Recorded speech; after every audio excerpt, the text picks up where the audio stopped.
Mr. Speaker, the workers of the United States of America are tired of being pawns in this big corporate game.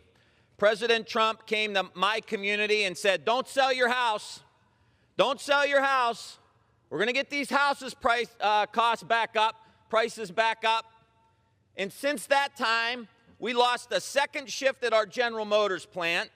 And General Motors, on that same day that the workers were walking out, announced they're building a new factory in Mexico. President Trump said, don't sell your house. A few months later, General Motors lays off the first shift.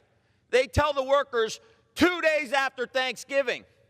And just a couple of days ago, a trucking company, Falcon Transport, just outside of Youngstown, Ohio, their workers get a text message.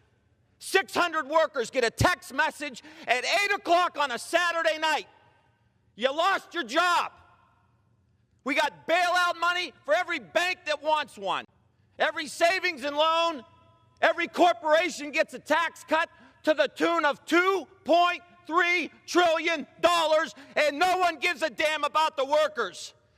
If we could bail out the corporations that have done everything wrong, we can start helping the workers who have done everything right. I yield back the balance of my time. This is Democratic Congressman Tim Ryan taking Trump and Republicans to task for using their fake populism to get votes from American workers, but coming up short when it comes time to actually help them. And it's not just employees at General Motors. Trump came into office promising he would bring all those lost jobs back to America, but that hasn't stopped companies from continuing to offshore jobs. And since then, we've seen companies like Hewlett-Packard, Honeywell, Merck, IBM, and General Electric send jobs overseas numbering in the hundreds. And Pfizer, United Technologies, and Boeing send jobs overseas numbering in the thousands. So weird that the guy known for making all of his products in China while preaching about buying American couldn't manage to get the job done. And yet, while Trump has been so quick to congratulate himself for quote-unquote saving American jobs, to parade himself in front of the nation from the floor of the Carrier plant or the GM factory, we haven't heard a word from him since those same companies announced massive layoffs. In other words, he'll take all of the praise, usually from himself, and none of the blame. And here's the thing. Economists all warn that the Trump administration handing huge tax cuts to corporations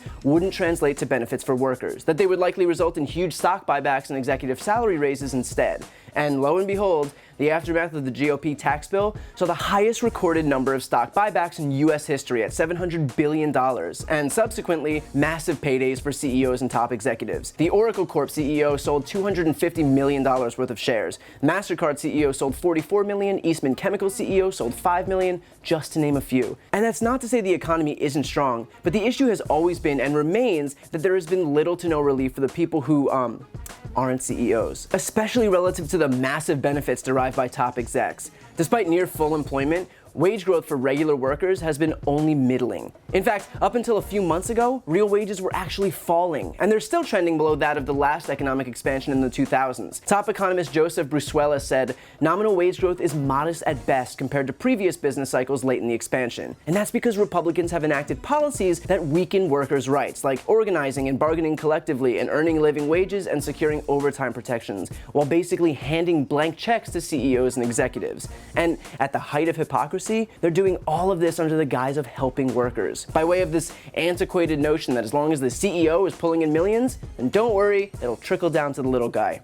But trickle-down economics only works for the people at one end of the pyramid, and they're not at the bottom. The CEO to worker salary ratio went from 20-to-1 in the 60s and 30-to-1 in the 70s to 271-to-1 today. The average CEO salary is $15.6 million per year, and yet former Republican Speaker of the House Paul Ryan literally had to delete a tweet touting how the GOP tax bill saved one woman $1.50 on her paycheck. $1.50. This is what Republicans are saying you should be thanking them for. These are the results they're getting for everyday Americans, enough to pay a parking meter while CEOs are collecting yachts. So when Trump goes on the campaign trail for 2020 to congratulate himself on this record economy, consider that 40% of Americans still can't afford a $400 emergency expense. And while he professes his love for American workers and wears hard hats at rallies and sits in big rigs for photo ops, his only signature legislative achievement was rewarding the ultra-rich with a tax cut. That is not what fighting for American workers looks like. So while Trump might have gotten away with his fake populist rhetoric when it was all campaign slogans and bluster, the last 2 years have showed us that the only American job he's interested in saving